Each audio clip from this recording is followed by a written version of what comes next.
Bom dia, irmãos queridos, nesta quarta-feira, dia 8 de março. Bom dia, queridos irmãos e irmãs. Vamos hoje meditar o Evangelho de São Mateus, capítulo 20, versículos de 17 a 28. O Filho do Homem será morto. Manda que meus filhos sentem ao lado do teu trono. Jesus está subindo a Jerusalém, onde será cruelmente torturado e morto, e concluirá sua experiência terrena.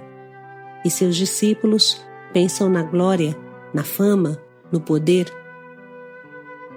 Jesus lhes abre o coração falando do seu fim próximo, e eles pensam na sua própria carreira, passando em cima uns dos outros. Quanta solidão! Quanta amargura Jesus deve ter experimentado naquele momento. Mas, com paciência, ele endireita o pensamento e os desejos dos apóstolos, endereçando-os para o amor gratuito até o dom da vida. O Senhor esteja convosco. Ele está no meio de nós. Proclamação do Evangelho de Jesus Cristo segundo Mateus. Glória a vós, Senhor. Naquele tempo, enquanto Jesus subia para Jerusalém, ele tomou os 12 discípulos à parte e durante a caminhada disse-lhes: Eis que estamos subindo para Jerusalém, e o Filho do Homem será entregue aos sumos sacerdotes e aos mestres da lei. Eles o condenarão à morte e o entregarão aos pagãos para zombarem dele, para flagelá-lo e crucificá-lo, mas no terceiro dia ressuscitará. A mãe dos filhos de Zebedeu aproximou-se de Jesus com seus filhos e ajoelhou-se com a intenção de fazer um pedido. Jesus perguntou: O que tu queres? E ela respondeu: Manda que estes meus 2 filhos se sentem no teu reino, um à tua direita e outro à tua esquerda. Jesus então respondeu-lhes: Não sabeis o que estáis pedindo. Por acaso podeis beber o cálice que eu vou beber? Eles responderam: Podemos. Então Jesus lhes disse: De fato vós bebereis do meu cálice, mas não depende de mim conceder o lugar à minha direita ou à minha esquerda. Meu Pai é quem dará estes lugares àqueles para os quais Ele os preparou. Quando os outros 10 discípulos ouviram isso, ficaram irritados contra os 2 irmãos. Jesus, porém, chamou-os e disse: Vós sabeis que os chefes das nações têm poder sobre elas e os grandes as oprimem. Entre vós não deverá ser assim. Quem quiser tornar-se grande, torne-se vosso servidor. Quem quiser ser o primeiro, seja o vosso servo. Pois o Filho do Homem não veio para ser servido, mas para servir e dar a sua vida como resgate em favor de muitos. Palavra da salvação. Glória a vós, Senhor.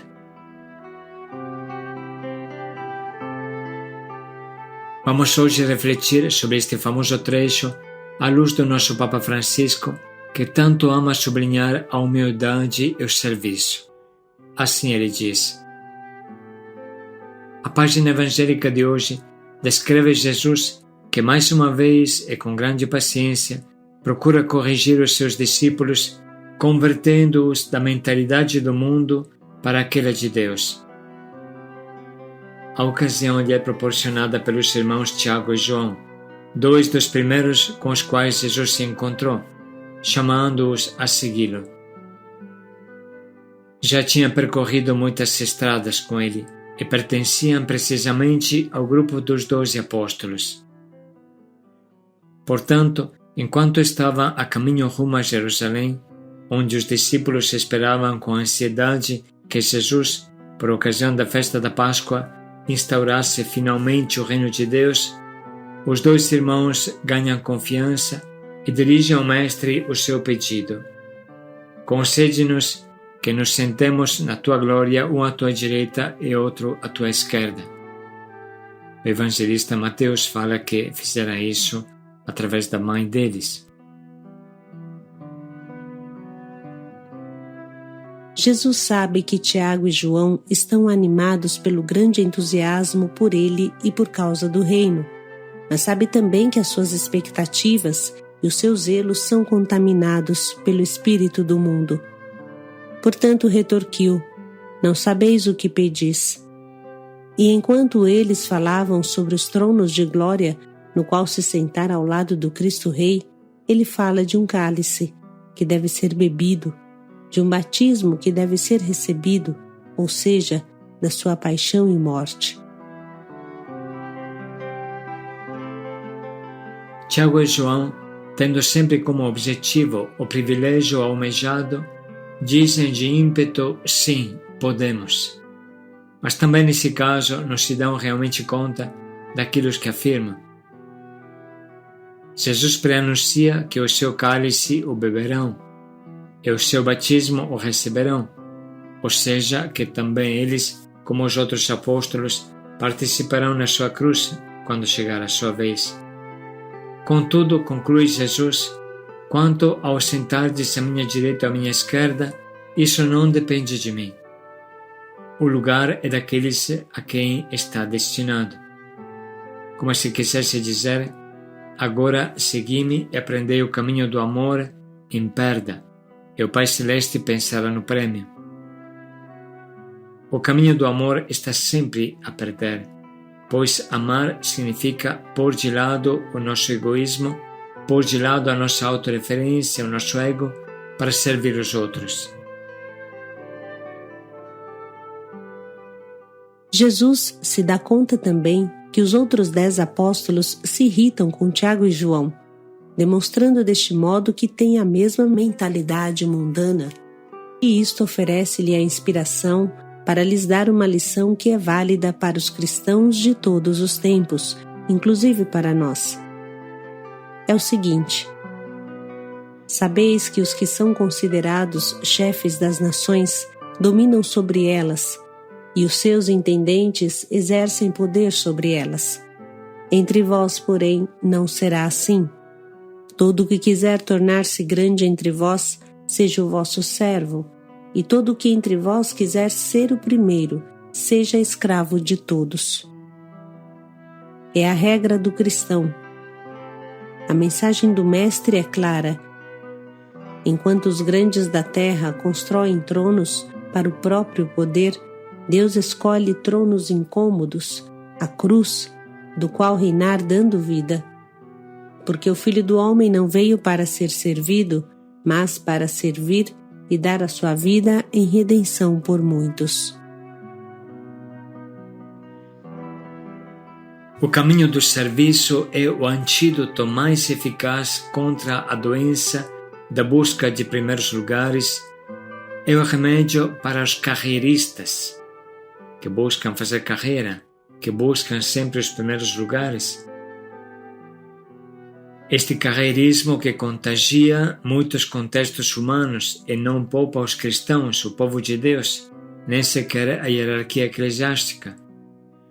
Portanto, como discípulos de Cristo, acolhemos este Evangelho como apelo à conversão, para testemunhar com coragem e generosidade uma igreja que se inclina aos pés dos últimos, para servir com amor e simplicidade.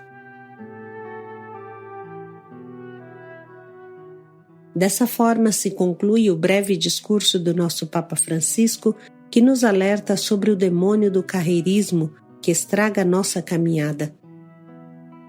Acontece frequentemente que o início de uma caminhada seja melhor do seu meio e da sua conclusão. Por exemplo, uma pessoa recém-convertida se empenha com todas as suas forças para fazer bem o diário. Mas uma pessoa que está na caminhada há tempo acha que não há problema pular alguns dias, algumas semanas, tanto ele é velho de caminhada. Um novo de caminhada sente que deve ser pontual e participar de todos os encontros de formação. Um velho sempre arruma desculpa para chegar atrasado, sair antes ou até pular porque tem um compromisso. Parece que a grandeza consiste em não fazer o nosso dever, ser diferentes.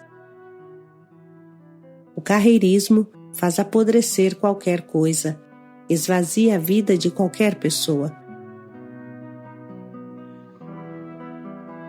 Jesus nos ensina que o caminho da subida, da ascensão, não é o carreirismo, mas o amor, a entrega total. Jesus sobe sim, mas para Jerusalém. Sobe na cruz, não no trono real. Os apóstolos, em especial, Tiago e João, os filhos de Zebedeu, querem subir de forma diferente. Querem sentar-se um à direita e outro à esquerda de Jesus. É a mãe que pede esse tipo de honra, esse tipo de subida para os filhos. Trata-se da subida oposta à de Jesus. Jesus sobe para a cruz e eles querem subir para o trono, para a honra, para o sucesso, para as riquezas, para a fama. E é o contrário da subida de Jesus.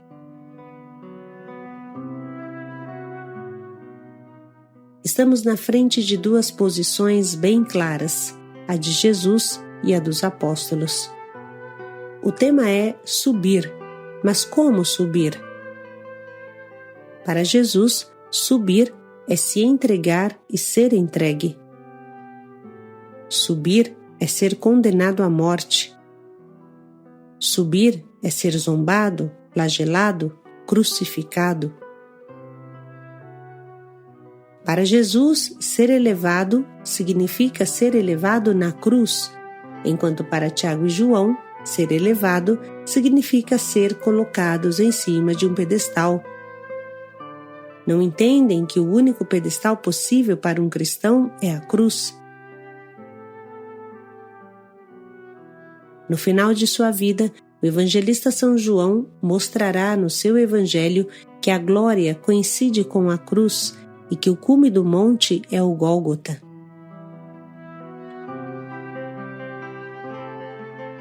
Para os apóstolos, subir é buscar o primeiro lugar. Subir é se tornar primeiros ministros do reino. Subir é fazer como o mundo faz, ser grandes, oprimir os outros, deixar Deus de lado. Os filhos de Zebedeu fazem algo muito grave. Querem passar a perna nos outros 10 e ganhar a primeira posição. Imaginem que tipo de fraternidade existia entre eles. É duro o caminho para se tornar irmãos.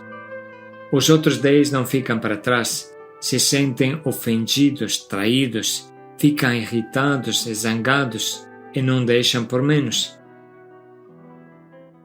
É Jesus do outro lado, sozinho, mostrando o verdadeiro modo de subir, mostrando qual é o verdadeiro cálice do reino.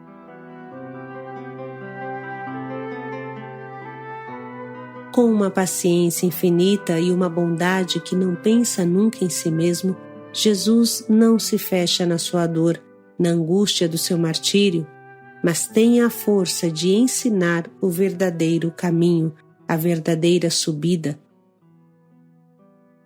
Entre vós não deverá ser assim. Quem quiser se tornar grande, torne-se vosso servidor. Quem quiser ser o primeiro, que seja o último. Pois o Filho do Homem não veio para ser servido, mas para servir e dar a sua vida em resgate das multidões. Vamos agora parar um pouco e tente visualizar, com a sua imaginação, como aconteceram os fatos. Vamos deixar um minuto de silêncio para você visualizar este acontecimento que meditamos como se fosse um filme.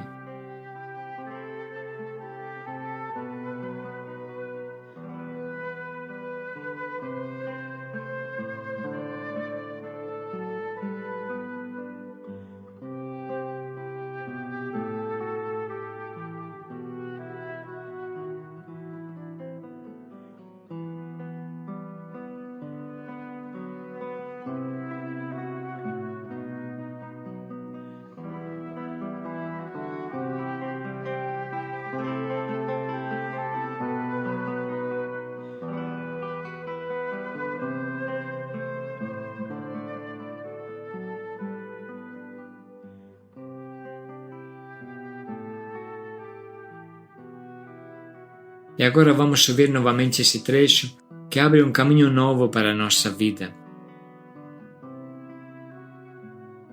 Naquele tempo, enquanto Jesus subia para Jerusalém, ele tomou os 12 discípulos à parte e durante a caminhada disse-lhes: Eis que estamos subindo para Jerusalém, e o Filho do Homem será entregue aos sumos sacerdotes e aos mestres da lei. Eles o condenarão à morte e o entregarão aos pagãos para zombarem dele, para flagelá-lo e crucificá-lo, mas no terceiro dia ressuscitará.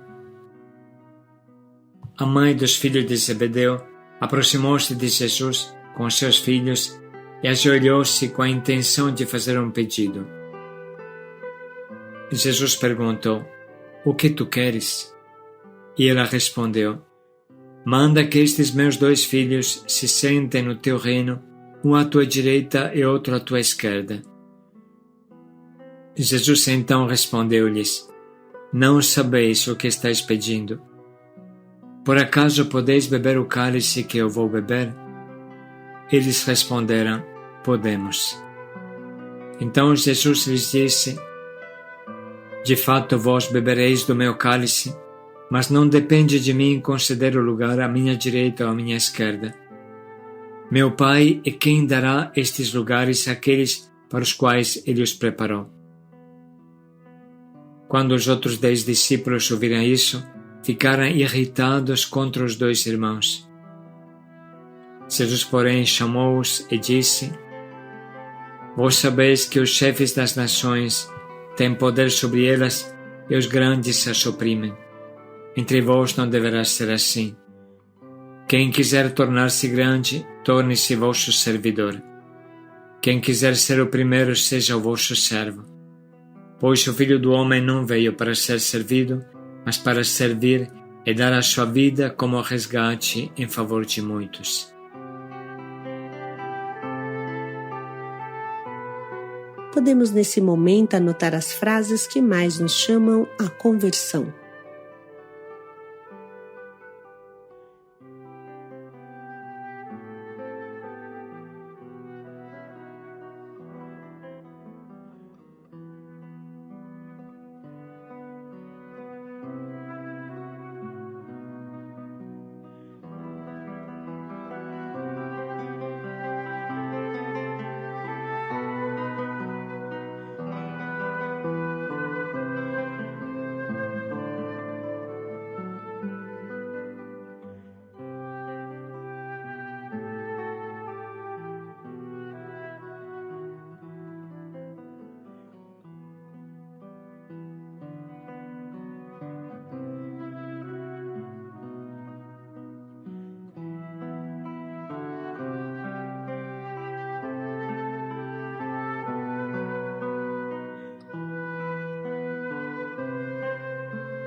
Estamos agora preparados para escolher o nosso propósito, que guia esse dia e a nossa vida inteira.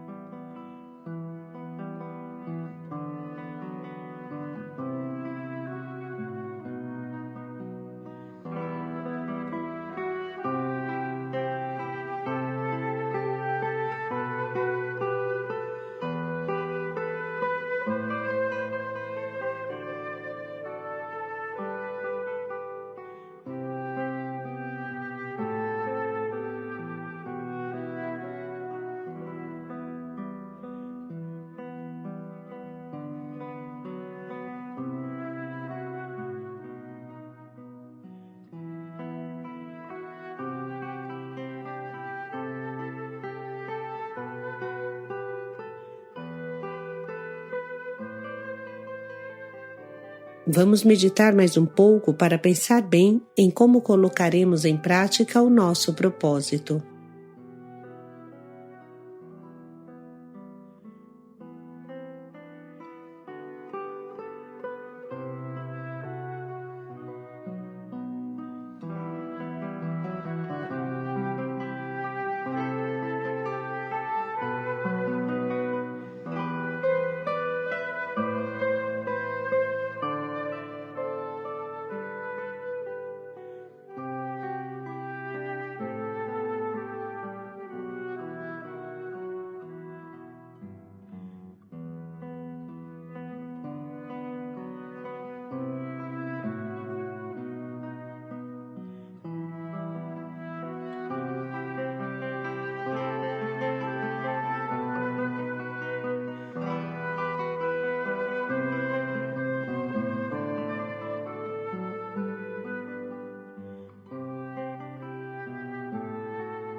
Servir e dar a vida em resgate das multidões. Paz e alegria a todos. O maior seja aquele que serve. Paz e alegria a todos.